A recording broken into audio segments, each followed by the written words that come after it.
Chapter 27, Sefi. I stood in the doorway watching Mother sip at her glass of white wine. I realized with a start that I had to think back a long way to remember seeing her without a glass of Chardonnay in her hand. Mother, can I have a party for my 14th birthday?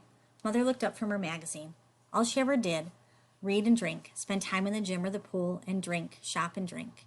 And the only things she ever read were those glossy magazines with impossibly beautiful women on the cover and inside. Women with polished mahogany skin who looked like they'd never had a pimple in their lives, nor a decent meal either, come to that. Women with teeth that shone like fresh snow and sunshine. Something else struck me. I'd never seen a knot in any of my mother's magazines. Not one. No white or pink face anywhere. In fact, there'd actually been somewhere on the news at the beginning of the year when the first knot model was featured in one of the high-fashion magazines.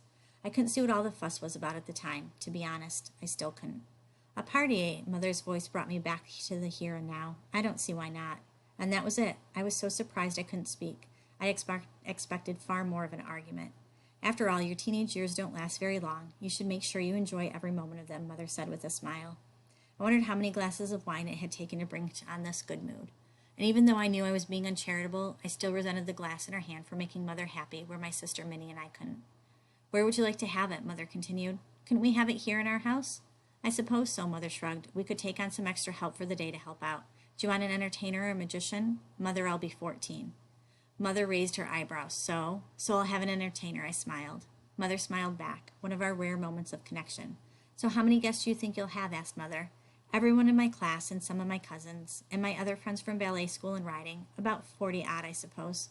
Fine, run along and talk to Sarah, get her to sort it out. Mother's nose was already back in her magazine. I might have guessed Mother wouldn't have wanted to have her hands dirty. With a personal secretary and chauffeur and maids and servants, why should she? But I would have loved if she had been interested enough to even ask what I wanted as a birthday present. Oh, I got birthday and Christmas presents from Mom and Dad. It's just that they never bought them. They never even chose them. Mother's secretary, Sarah, had very good taste, but each one of her selected presents sat at the back of my wardrobe or at the back of my drawer or under my bed unused, and no one ever asked me why if I liked my presents. No one even asked why they never saw them again after the day they were given. The presents didn't matter, because I didn't either. Only one person cared if I lived or died. He'd done so much for me in the past, and now it was my turn to do something for him. I had a little surprise for Mother and everyone else, a surprise that would ensure that my birthday party was talked about and remembered for ages to come. I hugged my secret to me. I would get into awful trouble, but I didn't care. I really didn't. I'd had enough of this attitude of live and let live, but not in my neighborhood.